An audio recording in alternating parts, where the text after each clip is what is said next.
괜찮아요? 네! 괜찮아요?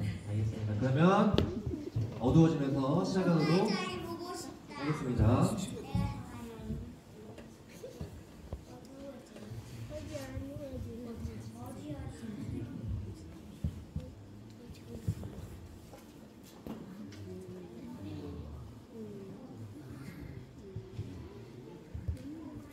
네, 여러분 안녕하십니까? 저희는 지금 과학관의 마스코트 별곰이 우주선을 타고 우주에 나와 있습니다. 자, 앞에 푸른빛을 띠고 있는 행성이 보이는데요. 친구들 어떤 행성인지 알까요? 지구! 맞아요, 지구예요. 앞에 보이는 행성은 지구입니다. 자, 지구 주위를 보시면 반짝반짝 빛나는 어떤 게 보이죠? 별! 빛나는 별들이 보이는데요. 자, 우주에서 보는 아름다운 지구와 이 수많은 별들. 자, 이 시간에는 우리가 밤하늘에 볼 수 있는 별과 별자리에 대해서 알아보도록 하겠습니다. 자, 그럼 우리가 밤하늘을 볼 수 있게 우리가 사는 지구로 착륙해 보도록 하겠습니다.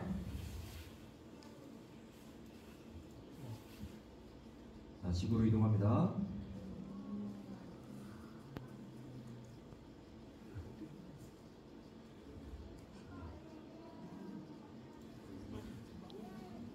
우리가 살고 있는 정읍 기상과학관으로 이동하도록 하겠습니다.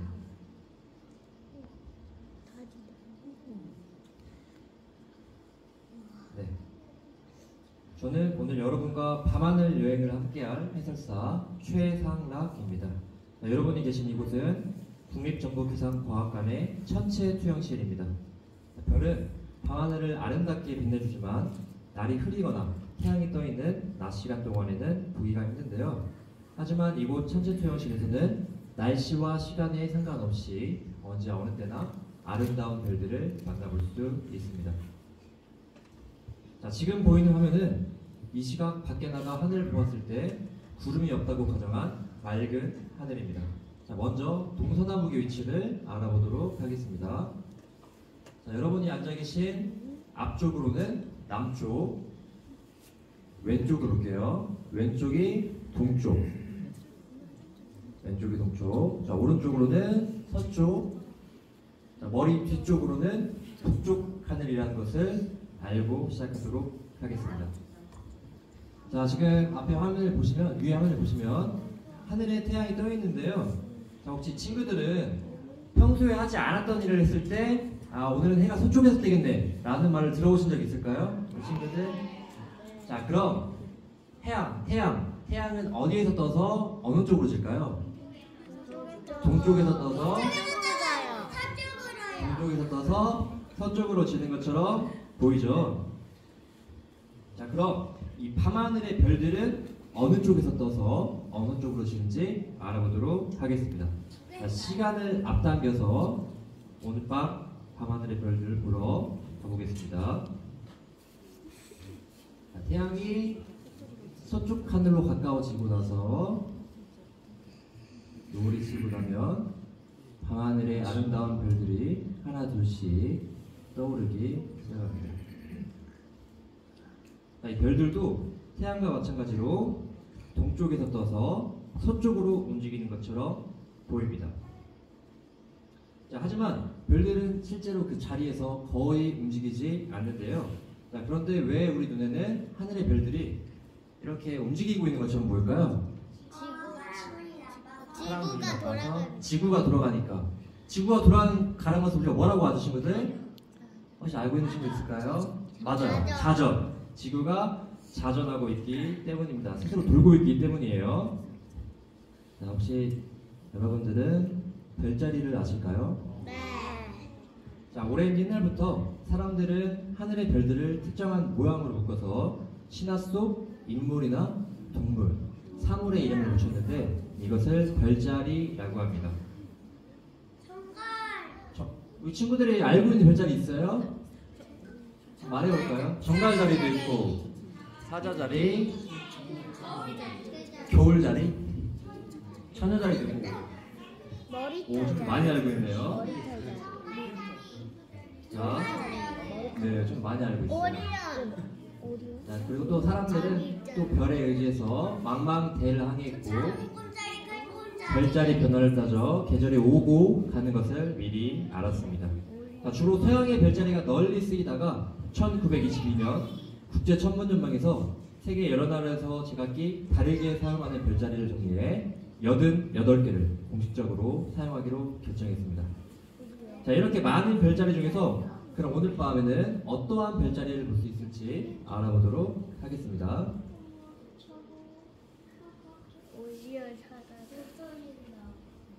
자, 매일 밤마다 별들의 위치는 조금씩 달라집니다. 지구가 태양 주위를 1년에 한 바퀴씩 서쪽에서 동쪽으로 돌고 있기 때문인데요. 자, 이를 동전이라고 합니다. 자, 그렇기 때문에 매일 같은 시간에 별을 관측한다면 약 1도씩 동쪽에서 서쪽으로 옮겨가는 모습을 볼 수 있습니다. 자, 그래서 우리가 계절마다 볼 수 있는 별자리가 달라지는데요. 보통 그 계절에 밤 9시에서 10시쯤 이 앞에 남쪽 하늘에서 보이는 별자리를 계절별 별자리라고 합니다. 자, 계절 초에는 밤 12시 전후 남쪽 하늘에서 볼 수 있고 완전한 계절이 오면 밤 9시에서 10시쯤 볼 수 있습니다. 자, 오늘 밤에는 이 겨울철 별자리를 밤 9시쯤 이 남쪽 하늘에서 볼 수가 있는데요. 자, 시간을 앞당겨서 오늘 밤 9시로 이동해 보도록 하겠습니다. 네, 지금 보이는 밤하늘은 오늘 밤 9시의 밤하늘입니다. 자, 이 계절별 별자리를 쉽게 찾으려면 유난히 밝고 뚜렷한 별을 먼저 찾습니다. 자, 이 유난히 밝고 뚜렷한 별들을 연결하면 삼각형, 사각형, 또 육각형 등의 도형이 그려져 별자리를 쉽게 찾을 수 있습니다. 자, 그럼 지금부터 우리 여러분들이 남쪽 하늘에서 유난히 밝은 3개의 별을 한번 찾아볼까요? 손을 가리켜서 남쪽 하늘에서 유난히 밝은 3개의 별 한번 찾아볼게요. 양자리 3개의 별 다 찾으셨을까요? 3개의 별 한번 맞나 안 맞나 확인해 보도록 할게요. 자, 찾은 3개의 별을 한번 이어보겠습니다. 맞았어요? 자, 별이 어떤 별인지 한번 알아보도록 할게요. 자, 삼각형의 오른쪽 끝에 있는 이 별, 좀 노란색으로도 보이고 붉은색으로도 보이는데요. 이 별을 베텔게우스라고 합니다. 자, 이 베텔게우스가 포함되어 있는 별자리에 대해 알아보도록 하겠습니다. 자, 이 별자리는 이런 모양을 하고 있습니다. 자, 사람의 모양 같기도 한데요. 혹시 어떤 별자리일까요? 헤라클레스 자리, 오리온 자리 나왔네요. 자, 제가 힌트를 드릴게요. 우리 부모님들이 많이 아실 것 같은데요. 자, 초코파이. 힌트가 초코파이입니다. 오리온 자리 나왔습니다. 이 별자리의 이름은 바로 오리온 자리입니다. 자, 이 오리온 자리에서 가장 밝은 별은 이 오리온의 겨드랑이 쪽에 있는 베텔게우스입니다. 자, 베텔게우스라는 이름은 오리온의 겨드랑이 밑이라는 뜻을 가지고 있습니다. 자, 이 베텔게우스는 생애의 마지막 단계인 적색 초거성으로서 이 밝기가 변하는 병광성입니다. 또 초신성으로 폭발할 것으로 예상이 됩니다. 이 초신성 폭발이란 별이 생을 다하고 마지막으로 엄청난 에너지를 내뿜으면서 폭발하는 것을 말합니다.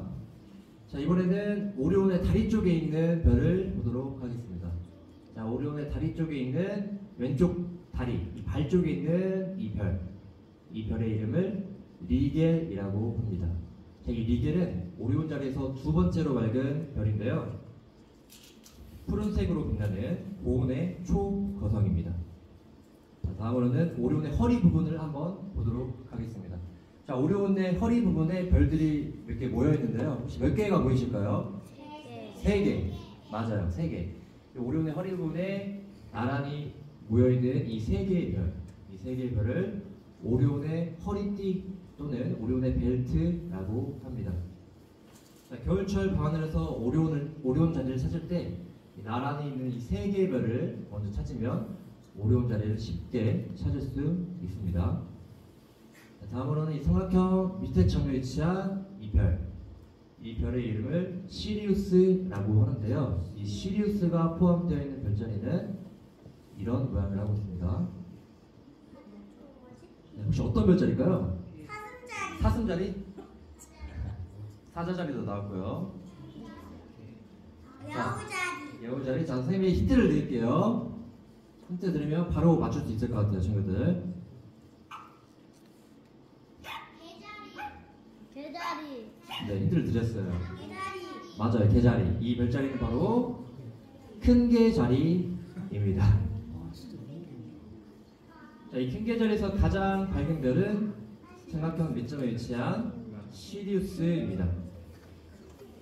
자, 이 시리우스는 빛나는 별이라는 뜻을 가지고 있는데요. 자, 이 시리우스는 우리나라에서 볼 때 가장 밝게 보이는 별입니다. 또 태양계에서 비교적 가까이에 있는 별이고, 이 동양에서는 하늘의 늑대라는 뜻으로 천랑성이라고도 불립니다. 자, 다음으로 삼각형 마지막 점에 위치한 이 별의 이름을 프로키온이라고 합니다. 이 프로키온이 속해 있는 별자리는 이런 모양을 하고 있습니다. 네, 바로 이렇게 선 하나예요. 자, 이 별자리는 어떤 별자리일까요? 개미자리. 오, 개미자리. 자, 힌트를 드릴게요. 자, 큰 개가 있으면 작은 개도 있겠죠. 맞아요, 작은 개 자리. 이 별자리는 바로 작은 개 자리입니다. 자, 이 작은 개 자리에서 가장 밝은 별은 삼각형 왼쪽 점에 위치한 프로키온입니다. 자, 지금까지 해서 겨울철 대삼각형에 포함되어 있는 3개의 별자리들을 만나보았는데요. 자, 다시 한번 세 별자리들을 되짚어보도록 하겠습니다. 자, 삼각형 중에 오른쪽에 있는 별, 붉은 별, 베텔게우스가 포함되어 있는 별자리 이름은 오리온 자리. 자, 우리나라에서 볼 때 가장 밝게 보이는 시리우스가 포함되어 있는 별자리는 큰 개 자리. 프로키온이 포함되어 있는 별자리는 바로 작은 개 자리입니다. 다른 자리는 없나? 자, 기다려봐요, 친구. 자, 별자리 다 끄고. 별자리가 없어. 자, 우리가 겨울철 밤하늘에는 이 세 별자리들이 속해 있는 겨울철 대삼각형뿐만 아니라 겨울철 대육각형도 그려지게 됩니다. 자, 이 남쪽 하늘에서 아까 3개의 별을 포함해서 6개의 별을 찾아보도록 할게요. 남쪽 하늘에서 유난히 밝고 뚜렷한 6개의 별, 육각형이 그려질 수 있는 6개의 별을 찾아보도록 할게요. 찾았다. 네, 다 찾으셨으면 제가 한번 그려보도록 하겠습니다. 6개의 별, 육각형. 이런 모양으로 그려지게 됩니다. 자, 밑에 있는 세 별들은 앞서 배웠던 오리온 자리, 큰 개 자리, 작은 개 자리가 있는데요. 이번에 알아볼 별자리는 작은 개 자리 위쪽에 위치한 이 별자리에 대해 알아보도록 하겠습니다. 자, 이 별자리는 이런 모양을 하고 있습니다. 고래자리. 자, 이 별자리는 좀 어깨동무를 하고 있는 것처럼 보이는데 어떤 별자리일까요? 동무자리. 자, 이 별자리는 바로 답이 나왔는데요. 쌍둥이 자리입니다. 자, 이 쌍둥이 자리에서 가장 밝은 별은 이 겨울철 대육각형에 포함되어 있는 폴룩스입니다. 자, 이 폴룩스는 쌍둥이 자리에서 동생에 해당하는 별인데요. 자, 그럼 그 옆에 형에 해당하는 별도 알아봐야겠죠. 쌍둥이 자리 위쪽으로 형에 해당하는 별 카스토르가 있습니다. 자, 다음으로 겨울철 대육각형 중에서 이 쌍둥이 자리 위쪽에 위치한 별자리, 이 별자리는 이런 모양을 하고 있습니다. 핸드폰 자리, 무전기 자리. 또 그렇게도 보이네요. 네? 고추장 자리요? 무슨 자리일까요? 가재 자리. 자, 이 별자리는 바로 마차무 자리입니다. 자, 여러분들은 이 마차부란 말이 좀 생소하실 텐데요. 마차부는 말을 부려서 마차나 수레를 모는 사람을 뜻합니다. 자, 마차부전에서 가장 밝은 별은 겨울철 대육각형에 포함되어 있는 카펠라입니다. 카펠라. 네, 카펠라. 카펠라는 밤하늘에서 6번째로 밝은 별입니다. 이 카펠라는 새끼 염소라는 뜻을 가지고 있고 태양보다 크지만 표면 온도는 태양보다 약간 낮습니다. 다음으로 겨울철 대육각형의 마지막 점에 위치한 별자리. 이 별자리는 이런 모양을 하고 있습니다. 자, 어떤 별자리일까요? 사람 자리? 자, 이 별자리도 동물입니다. 동물이에요. 개자리. 개자리, 고슴도치 자리, 개자리. 상소 자리. 자, 사자 자리. 선생님이 힌트를 드릴게요. 또 힌트를 드릴게요. 자, 어떤 별자리일까요? 황소자리. 네, 맞습니다. 이 별자리는 바로 황소자리입니다. 자, 황소자리에서 가장 밝은 별은 이 붉은색을 띠는 거성 알데바란입니다. 자, 알데바란은 뒤따르는 자라는 뜻을 가지고 있는데요. 자, 질량은 태양의 약 1.1배로 비슷하지만 크기는 태양의 약 44배, 밝기는 태양의 약 150배에 달합니다. 자, 1972년에 발사되어 처음으로 소행성 때를 탐사하고 목성을 관찰한 파이오니어 10호 탐사선은 이제 지구와의 통신이 끊긴 상태지만 약 200만 년 후에 이 알데바란에 도달할 것이라고 합니다.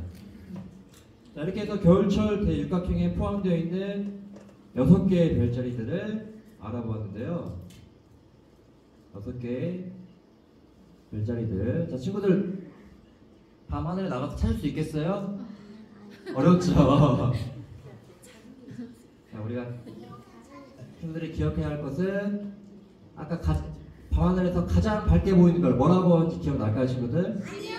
오, 맞습니다. 시리우스 밤하늘에서 찾으면 쉽게 찾을 수 있고, 오리온의 벨트, 나란히 3개 있는 오리온의 벨트를 찾으면 겨울철 별자리들을 쉽게 찾을 수가 있습니다. 자, 다음으로 우리가 성운에 대해서 알아보도록 할 텐데요. 혹시 여기서 성운에 대해서 알고 있는 친구들 있을까요? 성운이라는 말 들어본 적 있을까요? 들어봤어요, 친구들? 성운.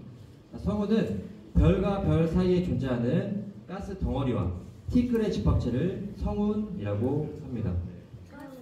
자, 겨울철 밤하늘에 볼 수 있는 성운으로는 앞서 배웠던 오리온 자리에 위치해서 M42라 불리우는 유명한 성운이 있습니다.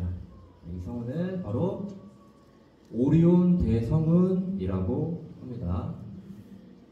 네, 이런 거 정말 아름답게 생겼죠. 성운도 있고 우리가 성단에 대해서도 알아볼 텐데요. 자, 성단은 은하보다 작은 규모로서 수백 개에서 수십만 개의 별로 이루어진 별들의 집단을 성단이라고 합니다. 자, 겨울철 유명한 성단으로는 앞서 배웠던 황소자리 어깨 부분에 위치해 있는데요. 황소자리 어깨 부분에 위치해서 이런 모양으로 생겼습니다. 이 성단을 플레이아데스 성단이라고 합니다. 자, 이 플레이아데스 성단은 산계 성단으로서 대략 500개가 넘는 어두운 별들로 구성되어 있습니다. 우리가 육안으로는 7개 정도 별이 모여있는 모습을 볼 수 있고, 자, 우리나라에서는 종생이별이라고도 불립니다. 자, 성과 성단에 대해서 알아보았고요. 자, 이렇게 해서 별과 별자리, 성운, 성단에 대해서 알아보았습니다. 자, 별과 별자리는 다양한 이름들과 뜻이 숨겨져 있는데요. 자, 날씨 좋은 날에 밤에 우리가 밖에 나가서 별 하나하나의 의미를 담아서 우리 친구들이 나만의 별자리를 만들어 보는 것은 어떨까요? 자, 이상으로 별자리 해설을 마치고 재미있는 천문 영상 시청하도록 하겠습니다.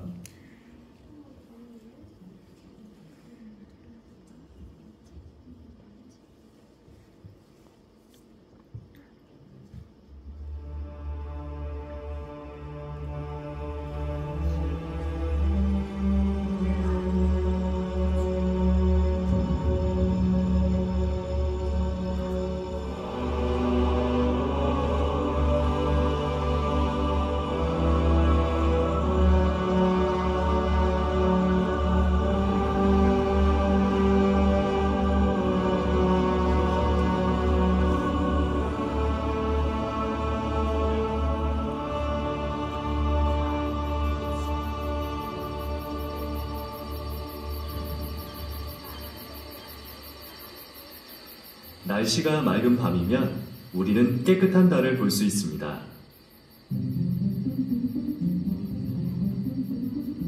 저 은은한 달빛 속에는 신비한 이야기가 가득하죠.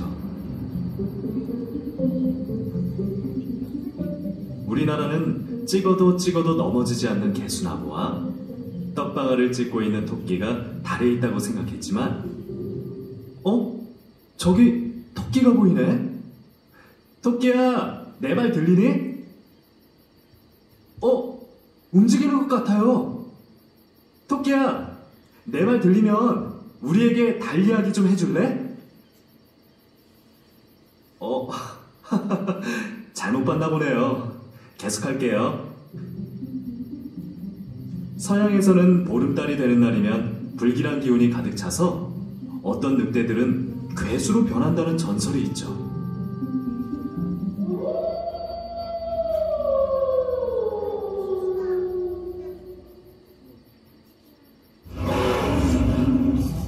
늑대!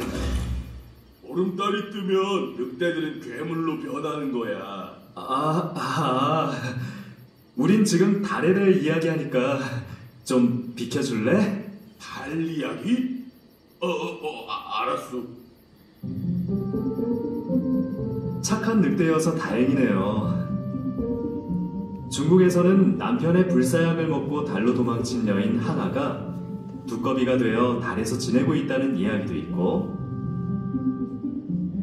일본에서는 달나라의 아름다운 여인 가구야 히메가 죄를 지어 지상에 머물렀다가 군사들과 함께 달로 돌아갔다는 유명한 전설도 있습니다. 하지만 오늘은 수많은 전설을 품은 달이 아니라 달의 실제 모습을 살펴보겠습니다.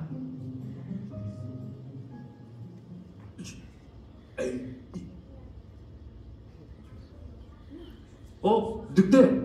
너 거기서 뭐해?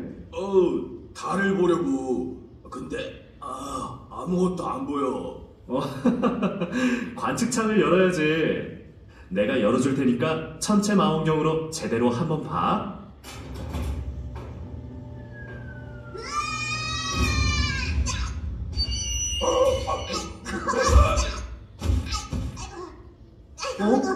토끼잖아. 아니야. 아이고 엉덩이야. 넌 누군데 하늘에서 떨어지니? 하늘에서 왔으니까 하늘에서 떨어지지. 이요. 그럼 너 혹시 달에 사는 토끼니? 네. 아까 아저씨가 토끼야 토끼야 하면서 불렀잖아요. 달 이야기 해달라고. 그래서 먼 길을 날아왔죠. 우와, 그래도 진짜 나타날 줄은 몰랐어. 달에 대해 궁금한 건 모두 물어보세요. 그래? 좋아. 뭐부터 물어볼까? 그러면 달이 지구하고 다른 점에 대해 얘기해 줄래? 다른 점? 다른 점은 아주 많죠.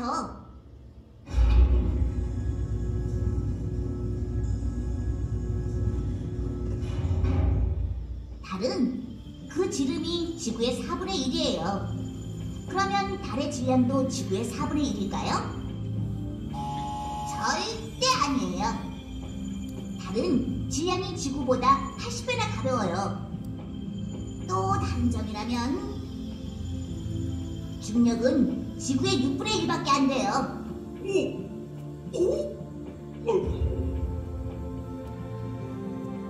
또 지구는 태양빛이 대기를 통과하면서 하늘이 파랗게 보이지만 대기가 없는 달의 하늘은 항상 검은색이라서 별들이 아주 선명하게 보여요. 햇빛은 눈부신데 하늘은 왜 밤이야? 헷갈려. 달은 자전과 공전의 주기가 똑같이 한 달이에요. 그러다 보니 낮이 14일 동안이나 이어지고 그동안 햇빛이 계속 내리쬐니까 기온도 120도까지 쭉 올라가요. 반대로 밤도 14일 동안이나 계속되니까 기온이 계속 떨어져서 영하 150도까지 쭉. 날 지구로 돌려보내줘.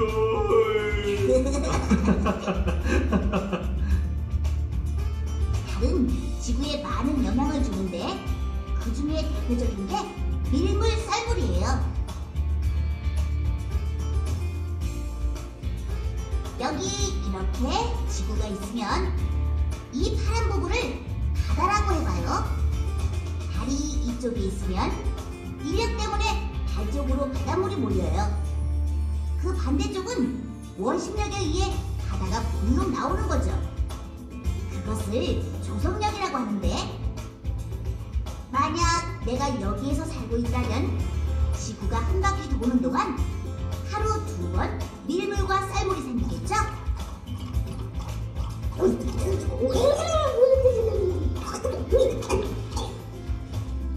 그런데 달은 언제부터 지구 옆에 있었던 거야?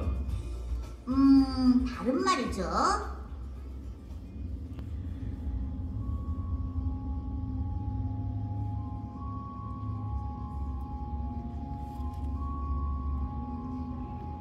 그러니까 지금으로부터 약 45억 년 전, 우리 은하에서 3만 광년 정도 떨어진 가장자리쯤에서는 가스와 먼지가 모여서 거대한 구름이 만들어졌어요.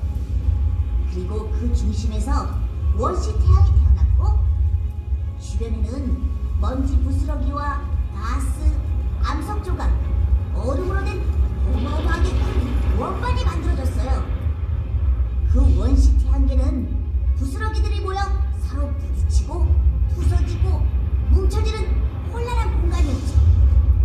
그 속에서 생겨난 지 얼마 안 된 원시 지금은 오열로 녹아내린 금속과 암석 덩어리, 즉 용광로 그 자체였어요. 그때 화성 크기만한 행성이 지구를 향해 날아와 충돌을 했습니다.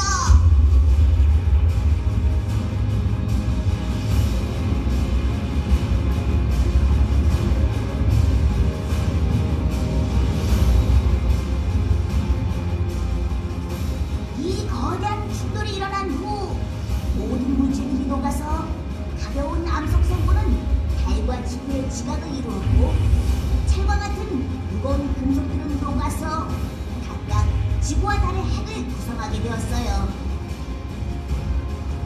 이렇게 해서 지구가 만들어졌고, 밖으로 튕겨나간 물질들은 서로 다시 뭉쳐졌는데, 그것이 달이 되었어요.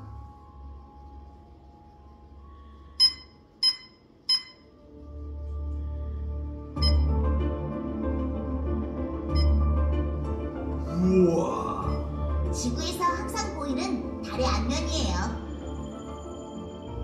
사람들은 달의 이곳저곳에 아주 재밌는 이름을 붙였는데, 여기는 분유의 바다, 여기는 술의 바다, 또 토끼의 얼굴에 해당하는 부분은 고요의 바다, 가장 넓은 검은 이 부분은 큰 바다라고 해서 대양이라고 했는데, 폭풍의 대양이라는 멋진 이름을 붙였어요. 폭풍. 아. 그리고 1969년에 사람들이 달에 처음으로 도착한 곳이 어딘 줄 알아요? 바로 여기 고요의 바다 쪽이죠. 아폴로 11호가 착륙한 곳? 아, 저 울퉁불퉁한 것들은 다 뭐야? 이것들이요? 크레이터예요. 지구에도 있어요. 크레이터? 우주에 날아다니는 도행성, 혜성이 천체에 떨어져서 충돌을 하면 그 충격 때문에 큰 구덩이가 생기잖아요. 이 구덩이를 크레이터라고 해요. 그리고 그 주변에 땅이 솟아올라 만들어진 것을 산맥이라고 불러요. 5,000m가 넘는 높은 봉우리들도 많죠. 잠깐. 근데 달에 저 검은 바다는 왜 생긴 거야? 아, 그건 아주 오래전에 우주를 날아다니던 혜성이나 소행성들이 달에 와서 부딪혔을 때 달 내부에 용암이 흘러나와서 넓게 퍼지면서 바다가 되었어요. 사실 용암의 바다였다고 할 수 있죠. 철 성분이 많아서 지구에서 볼 때는 다른 곳에 비해 더 어둡게 보이는 거예요.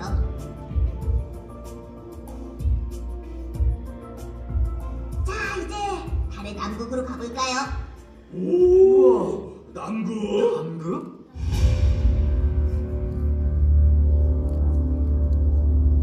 오, 소소해. 나도 그래. 여긴 쉐클턴 분화구라고 불러요. 지구는 자전축이 23.5도로 기울어져 있어서 태양빛과 열이 골고루 닿는데 달은 1.5도로 거의 기울어져 있지 않아서 극지역에 있는 분화구 속은 1년 내내 태양빛이 들지 않는 그림자 지역이 생기거든요. 그래, 맞아. 그곳을 영구 동토라고 하지. 으스스하죠?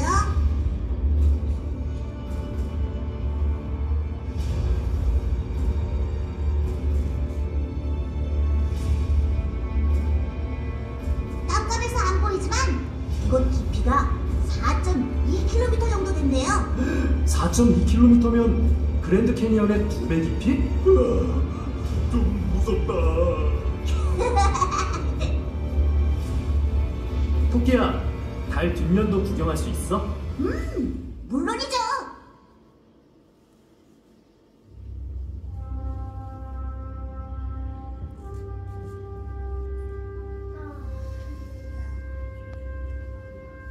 우와, 태어나서 처음 보는 달의 뒷면이다. 에? 외계인 기지 같은 것도 없고 순 크레이터뿐이잖아. 실망했어요. 그런데 자세히 들여다보면 재밌는 사실을 알 수 있어요. 달 뒷면의 지형도 한번 볼래요? 우와, 이렇게 보니까 크레이터가 정말 많다. 달의 앞면보다 더 많아. 달 뒷면은 앞면에 비하면 용암이 분출했던 바다가 별로 없어요. 여기가 달 뒷면에서 지형이 가장 높은 곳이고 이 아래쪽을 보세요. 여기가 달에서는 가장 낮은 지형인데 직경이 약 2,500km나 되는 엄청난 크기의 깊이 파인 충돌 분지예요. 이 정도의 크레이터를 만들어낸 소행성이라면 직경이 적어도 300km 정도는 됐을 거라고 추측할 수 있죠.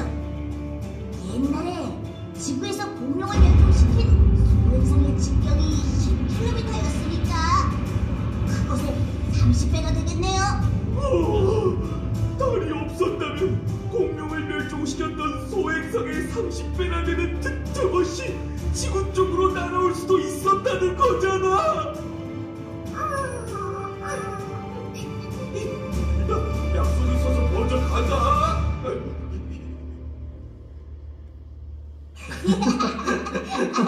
늑대씨 도망간 거예요? 늑대가 제대로 놀랐나 봐. 다음에 궁금한 게 있으면 또 불러주세요. 난 항상 지구를 보고 있잖아요. 저 달 속의 검은 바다처럼. 그럼 갑니다.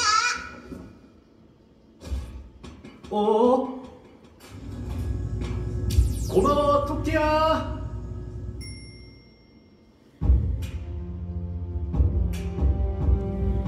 전설에 쌓여있던 신비한 달이 이제 우리 앞에 성큼 다가왔습니다.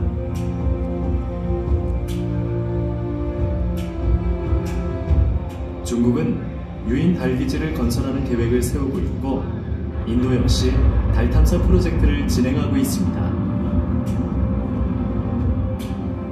일본의 가고야 탐사선은 이미 달의 궤도를 돌면서 고해상도 카메라로 달의 정밀 지도를 완성하여 더 많은 사실들을 우리에게 알려주었습니다.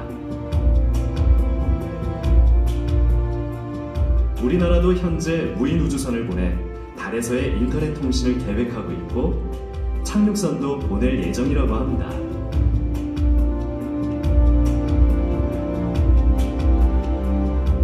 달 탐사 혹은 달 여행. 지금 우리에겐 꿈이지만 이곳에 앉아있는 어린이들에겐 현실이 될 거예요. 해가 지지 않는 곳에 세워진 달 기지는 태양열로 에너지를 만들어 사용하고 영구 동토 지역에서는 수분을 찾아낼지도 모르죠.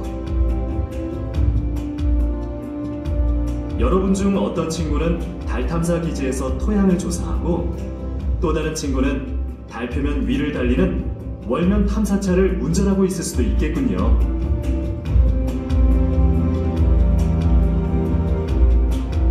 저 달로의 여행을 꿈꾸며 오늘 밤은 저 하늘 위의 달을 보고 상상 속의 달나라 여행을 떠나보시기 바랍니다.